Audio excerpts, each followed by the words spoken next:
that you, the baby? You know, when I have guests in my studio, they can see how important it is here. And I call this man the last of a dying breed. They say you're like, yeah, we're on TV. Oh, it's okay. Yeah, we're on. Yeah, you're acting like Ron. My bad. Yeah, we're on. We're on TV. This TV thing is happening. So they say you're the last of a dying breed. They say that you're a bad boy. They say people aren't like you anymore in the league. I disagree with the bad boy part. I really do. Maybe the last of a dying breed, but I disagree with the bad boy aspect of Matt Barnes. He's looking at my photos. There's a picture of me and my homegirl. Your homegirl. My homegirl, Michelle Obama. You might know her as the First Lady. And you might know that guy, to your left. You probably call him Dwayne. Yeah, I call him DJ. You all call him The Rock. Right. Yeah, exactly. You know, I got to put up like 1 or 2 photos of the life of which I lived. And I got Auntie Oprah over my shoulder, like she's blessing the whole set. It's a good thing, no? Yeah, why not? I know. Get your own show, man. You're so happy for me, huh? I'm very happy. Okay, so I have to tell you, do you remember the first time we did TV together? One of the first times. At ESPN? Yeah. Yeah. Do you remember it was not soon thereafter Kobe had passed away, and we sat on set in tears. Tears, yeah, man. Like in tears. And I felt like I don't ever get to see men be that honest and vulnerable. And you really, in that moment, made me feel okay with my pain. Yeah, it was, I mean, obviously, you know, to lose someone of his magnitude and obviously from a fan perspective, just what he did for the game of basketball and beyond. But then, you know, for kind of our story, you know, our story was crazy. You know, I met him when I was at UCLA because he didn't really hang out with the Laker guys too much. So he would be on campus and we'd see him playing, eating, chilling, just, you know, and so I, you know, from there I just started following him and always had such great respect for him and always looked forward to matching up against him. And then obviously the infamous ball fake in Orlando where we almost came to blows. But then shortly after that, you know, he called me to join him. And, you know, me being a California kid, you know, growing up on the Showtime Lakers, Magic Johnson, it was just like, what? Like, first of all, who's this on my phone? And this is Kobe, and you want me to come to the Lakers? So it was just like a full circle moment, which was amazing. And then from there, becoming teammates to brothers. You know what I mean? Like, he embraced my kids right away. Up until the day he passed, literally, they got like their last shipment of Kobe's like 2 weeks before he passed. Like, every time he released a shoe, the twins had it, their team had it. You know, we would go and he would, you know, we would talk the night before tournaments because he would coach Gigi. I'm coaching the twins team, and you know, even if they played at 11 and we played at 9, he would come 2 hours early to watch 7-year-olds, 8-year-olds. Like, you gotta love kids to do that because I coach. I'm just like, oh, there you go. You know, but he would make time, and then, you know, we would watch Gigi play, and so just to kind of go from, you know, meeting him early at the very beginning of his career to always, you know, being very competitive against him to becoming brothers and getting to know him off the court. You know, his loss shook, obviously, the world, but, you know, it definitely shook me as well. Well, I remember, for all of us who had our moments, and I definitely didn't have that interaction with Kobe, but what you and I have in common is that we both went to UCLA. We both understood what he meant for this city. We would see him, obviously, I saw him on campus too, and I thought, when I had the opportunity to meet him, my very first interview with him was in 2016. I remember like it was yesterday. And I was so excited and so happy. And he was like, hi, Cari. I was like, hi, he knows my name. He knows, like, and it was a beautiful moment. So the loss, while everyone felt it across the world, it did mean something different. It meant something for the city. He's like a superhero to here, you know. I mean, he was a basketball player to the world, but LA, I mean, you know, he grew up in front of our eyes. You know what I mean? Like, he was ours. Yeah. He belonged to us. Definitely. You know, so obviously it's just surreal. You know, you see stuff, you'll see stuff, and it's just like it still doesn't seem real. It doesn't seem real because of the way in which it happened. Right. And I don't want to, you know, they had on this day, we did a On This Day in Sports History, and we talked about when he was drafted. And I remember it was a true relationship that Kobe had with this city. It was love-hate because we didn't always love Kobe here. We were mad at him. We were mad at him when he and Shaq were beefing. We were mad. He was mad. We were mad he wanted to trade. Like, it was such an intense relationship. And so you could feel the city mourning. Like, didn't it feel odd when you were driving around and you saw these murals and it felt odd? Just, I mean, when it first happened, like you can literally feel like the energy was out of the city. Like it was like deflated. Like like my neighborhood, the people weren't out walking there. It was just different. You know what I mean? And it definitely hit LA hard. And because he was just so important. And the one thing about Kobe was, we were fortunate enough to do possibly what they say was his last interview. And I remember. He took me, Jack, in the back in his office, and he was just so adamant about, MB, I'm going to put this last 20 years behind me. I don't want to be remembered for that. Like, you're Kobe. What are you talking about? Like, one of the greatest basketball players ever. He's like, nah, these next 20 are the most important. Like, he was so set on that competitive nature he had on the court was in business now and in fathering. The books, he was literally writing the second book or finishing up the second book. He had signed a copy for the twins for Christmas. But just his fund and his projects, and he was winning awards, and like he was really adamant on like, you think this first 20 were dope, wait till you see these next 20. And just like that energy was just, it was refreshing. You mentioned you and Stack, Steven Jackson, you guys have a very popular podcast called All the Smoke. And yes, that was probably one of Kobe's last interviews. And I see even to this day, people take moments from that and they make them memes and Kobe highlights because he was dropping so many gems. I think what I was able to know was more about who he was as a man after his passing. Kobe was so very private.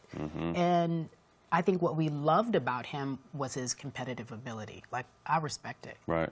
And he respects you. He respected you. That's why you guys were able to bond.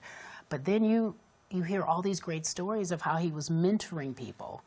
Players like Kyrie or I remember, was it Jaylen Brown who talked about it? It was one of the players for Jason Tatum was talking about it, and you're like, wow, you don't even know these things about the and especially kind of from his, not to cut you off, but from someone from his stature, literally one of the greatest, and he was touchable, accessible, like he would literally walk around in tournaments, and obviously he had security around him, but people would just lose their mind, like you can reach out and touch, for a superstar of his caliber, you rarely see something like that, and the world knew the Mamba, but to get a chance to know Kobe, was different. For him to take those walls down and go back and forth and talk shit and laugh and joke on each other. And, we were both going through relationship issues at the same time. So, we were teammates when he bought, a penthouse condo at the Ritz across the street from the Staples Center. And when I would go over there, we wouldn't even go outside. We'd walk underneath. It was like a bat cave. From the Staples Center up to his place. I'm like, he lived a different life, like, right?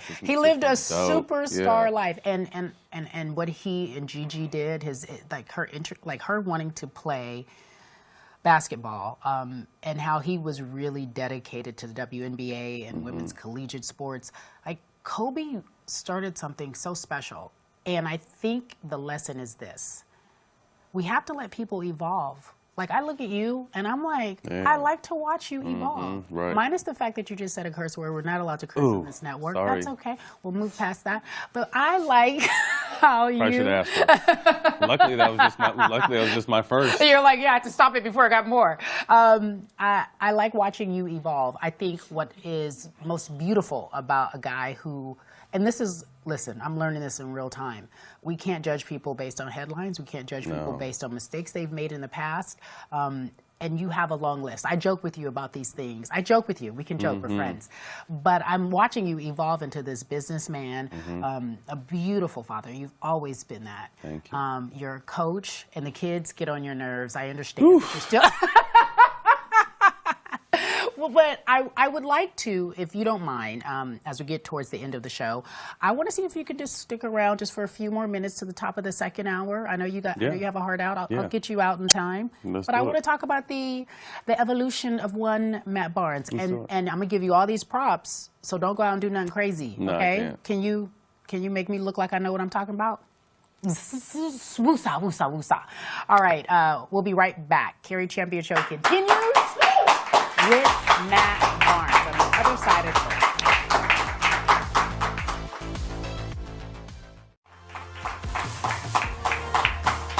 All All right, so as we approach our second hour of the Cari Champion show, still talking in third person, Matt Barnes decided that he would stick around, which I appreciate. And we're going to talk a little bit more maybe about Kobe, but as I said, the evolution of one Matt Barnes. It's hard to transition from being an athlete to life after, and he's done that well, so we'll get into that. We also have Kenny Mayne coming up, my former colleague. I think I'm having all my former colleagues on the show. They're doing me favors. Kenny Mayne is going to come on.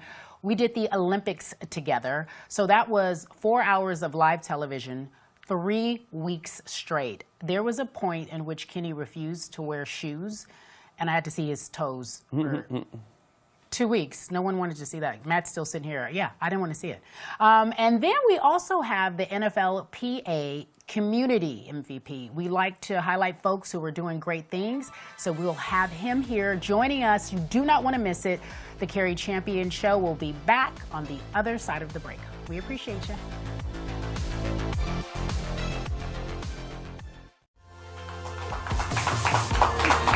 Welcome back to the Cari Champion show. We are live in Los Angeles. We have Matt Barnes still in studio. We also have our NFLPA Community MVP, Kelvin Beachum, coming up on the show.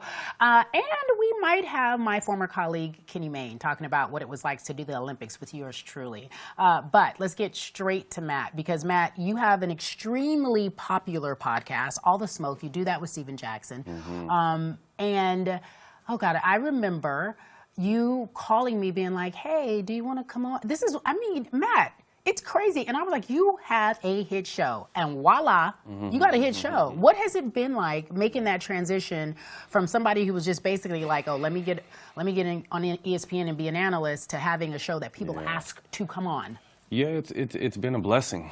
You know, obviously getting started being an analyst on Fox and ESPN kind of opened the door to, you know, show people that, oh, he's not that crazy guy with all the tattoos that gets a bunch of technical fouls. Like, you can have a conversation. And I think showing people that started leading to opportunities. You know, it led me to Showtime, where I just pitched an idea of some of this, like a man cave. I feel like the best conversations happen like when you're with your friends, having a drink, watching the game. Like, whether there's cameras there or not, whether you're a celebrity or not, like, that's some of the best conversations. Those conversations can touch sports, life, money, politics, whatever. So I wanted to create an atmosphere like that for a sit-down conversation. And they liked the idea. We ran with it, and, you know, first year we get Sports Podcast of the Year, you know, so it was just like. And you bet on yourself, because it wasn't, I say this a lot to folks. They're like, oh, well, I bet he'd be getting paid. You bet on yourself. No, you don't get no money at the beginning. You had no money, and then you come out and you're knocking in 7 figures. Like, I mean, without telling all your business, but you have to realize, if you believe in yourself, like, you did it. Yeah, I mean, it's a hustle. You know what I mean? I got a chance to learn the behind the scenes, along with, you know, obviously continuing to, you know, hone my craft as a host. But learning both sides and just understanding there is money out there for it. You know, so it's been fun. So now, here's the hard part for me. I think you all started, and you might have been one of the first to start this athlete talking platform, where you all live in a world where you ask questions. You don't necessarily have to say that you're a journalist, but it gets very tricky. Yeah. It gets very tricky for you all. And then you start giving your opinion, and then it gets even more tricky. Yeah. And then people are holding you accountable for what you say. And then that's a whole nother world. Especially, I mean, words are so heavy these days, and they're so powerful. You know, we're in a real, like, heightened sense of watch what you say, which can be good and bad. But yeah, it's important, you know, to have that opinion, to stand on that opinion, and then know that we live in a society where everyone else can have an opinion on your opinion. Everyone else can have an opinion on your opinion. So that leads me to, there's so many podcasts out now where people are just, I mean, catching strays. Drink Champs you know, people were mad at Nori for having Kanye on. You know, you've had your fair share. You actually went, and I'll circle back to this. You have been trending probably, I don't know, 4 or 5 times for just giving your opinion. And I was like, Matt, what happened again? What'd he do? Like, I'm just looking, I'm like, the baseball player or my, okay. Right. You had some thoughts on Ime Udoka. The Celtics, their coach, I'm not sure. I don't know how to even refer to what his role is. Their coach, who is in not good standing. You immediately tweeted that you didn't like the way of which, or you went on social media and you said you didn't like the way in which they were handling this. We shouldn't know his business. And then you retracted the statement. Walk me through retracting what you said and realizing people were using you as the reason why Ime got in trouble. Right. Right.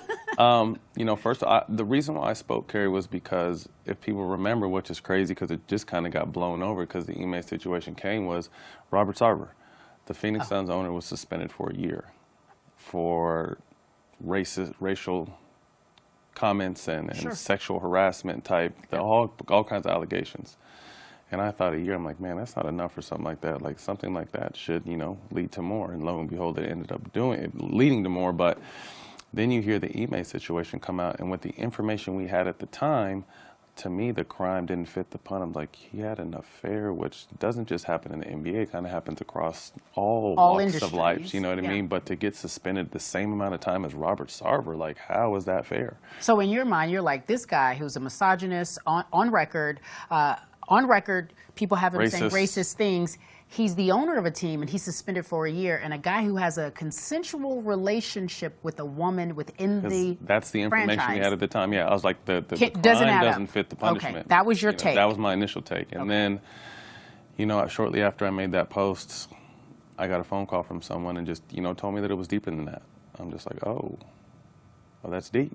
Okay. You know, that's deep. So at the time, I felt like, although I feel like, you know, from the information I had previously that the crime didn't fit the punishment, once I heard, I'm just like, oh, this is gonna, you know, this can get ugly. You know what I mean? So I went out and just said, you know, I apologize for misspeaking before I had all the facts. And I feel like too often in our business today, like, where people are loud with something when it's not true, it's not addressed, or it's, you know, back page of the newspaper. So I mean, I made a mistake, and I went out there and you know, spoke before having all the information. But you know, there was a lot of people who I mean, when I tell you, I got an overwhelming positive reaction from whether it be social media or people even texting like, yo, it's a stand-up move to, you know, admit your faults and, you know, do what you did. But then at the same time, people tried to use it as, oh, you know, you're on a black man and you're hating on this black man and you're this and you're a coon and you're half white anyway, and I hear all kinds of things. I hate it. Like, I hate it. You know, and sometimes you just have to take it. But I just felt like, you know, again,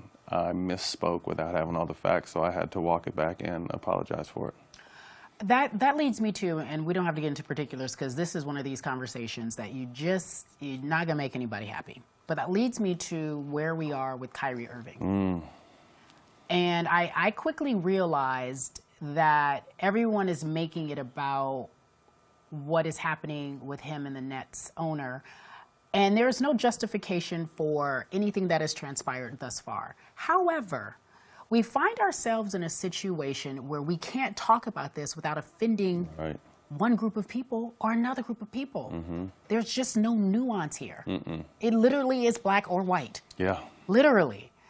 And it's so confusing because I wonder if it's fair to require these athletes, such as yourself, is it fair for us to hold them to the same standards that we would hold a CEO of a company to? Is it fair to hold them to role model standards?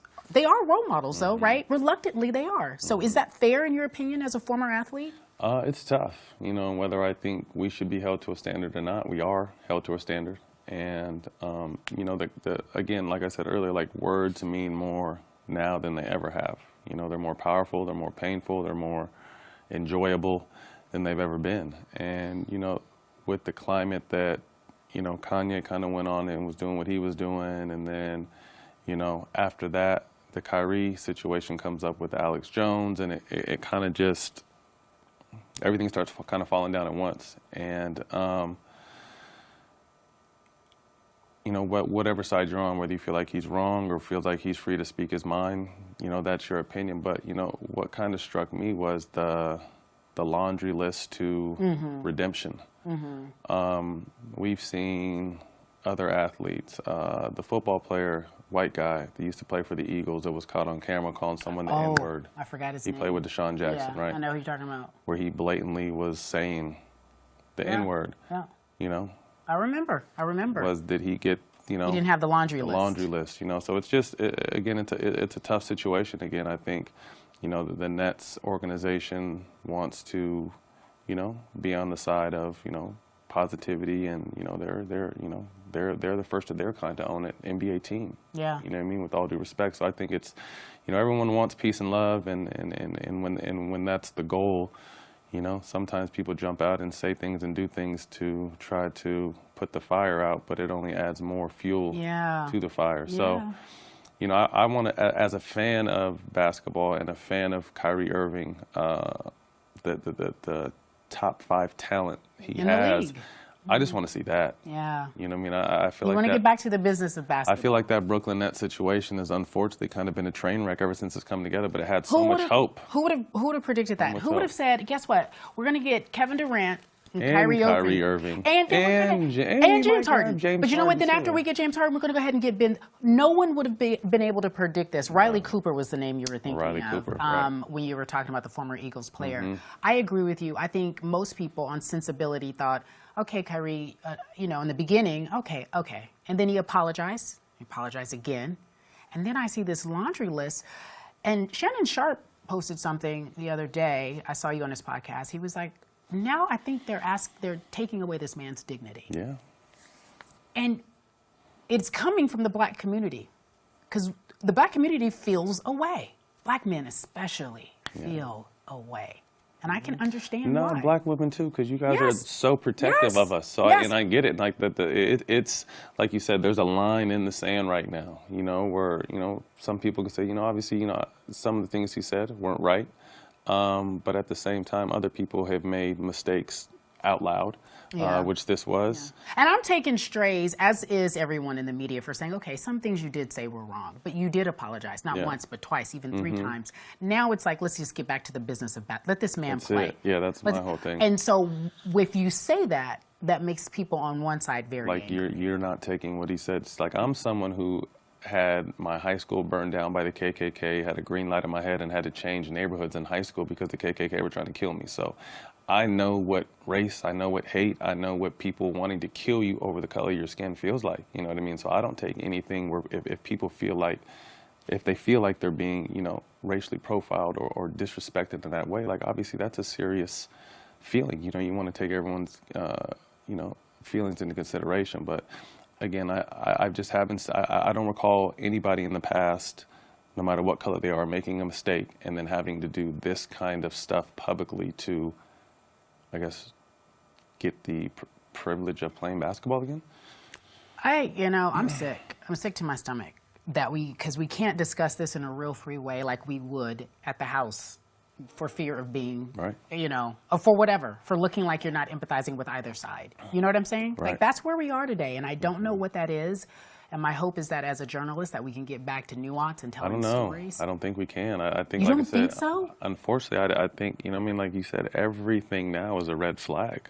You know what I mean? Whether it's sports, politics, life, culture, religion, like we are literally walking on eggshells. And that's not just black people, that's everybody. Everyone who's talking is walking, you know what I mean? It's crazy. I mean, look at they say Trump's about to announce he's going to run for president again after all the stuff he's done. You know what I mean? So it's just like, we live in such a crazy time right now. It's just like, but again, words have never been more powerful than they currently are right now. It's a very powerful statement. I appreciate you for being honest and candid, and as we tread lightly, because everybody gonna be mad no matter what you say. You know what they won't be mad about? If we just do a hard left and do some trivia. Let's do it. Shall we join into some trivia, folks at home? We will. Okay, this is getting to know Matt, or what does Matt know? How about that? Okay, what does Matt know? We're talking about the Sacramento Kings. How long did you play for them? Man, a year. Just from there. Just from there. Just from there. Okay, well, that makes sense. You're from there, so you should know the answer to this. What year? I'm going to give you multiple choice. Yeah, I was about to say. Yeah, you're like, don't hit me with no years, Cari. I got kids.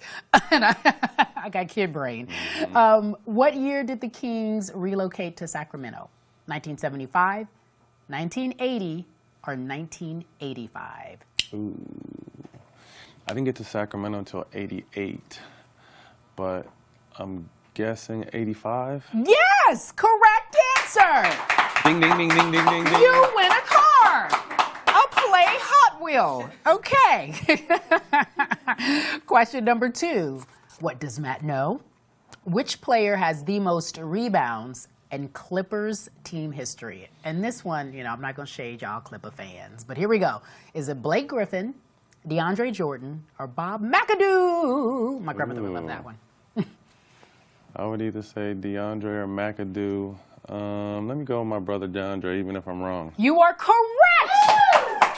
You win a free trip to St. Tropez in my mind. In my mind. I can see it right now. You're going to St. Tropez in my mind. All right, question number 3. Which Laker has the highest scoring career average in team history? Elgin Baylor, Kobe Bryant, Jerry West. I'll say it again. Which Laker has the highest scoring career average in team history? Elgin Baylor, Kobe Bryant, you're going to turn off your phone, and Jerry West. He's like, it's time to go home. No, that was just a warning shot. Okay. Kobe?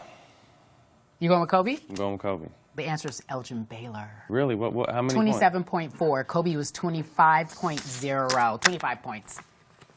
Can you believe that? No, I can't. Yeah, me neither. And the Kareem wasn't even on the He list. wasn't even. Jerry West was number Yeah. 3. I don't know. I'll get back to it. If I'm wrong, you guys can hit us up on the Twitter, but this is what our researcher came up with. I'll tell you what, All the Smoke is an extremely popular podcast. You have the Showtime show, What's Burning, you do a live show. You have a wonderful ability to make everybody feel relaxed and comfortable. I know there's more to come. I love the evolution of Matt, the businessman, the father, the good man, out in the world trying to change things. You got my back, and I appreciate you. Appreciate you, Cari. And congratulations, man. This is really dope. Thank you. I knew you'd land on your feet. Always. Even in heels. Even in heels. All right, give it up for Matt Barnes.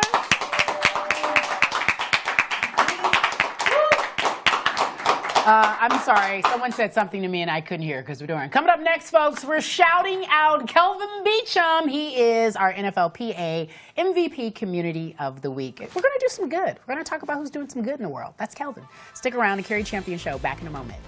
Woo!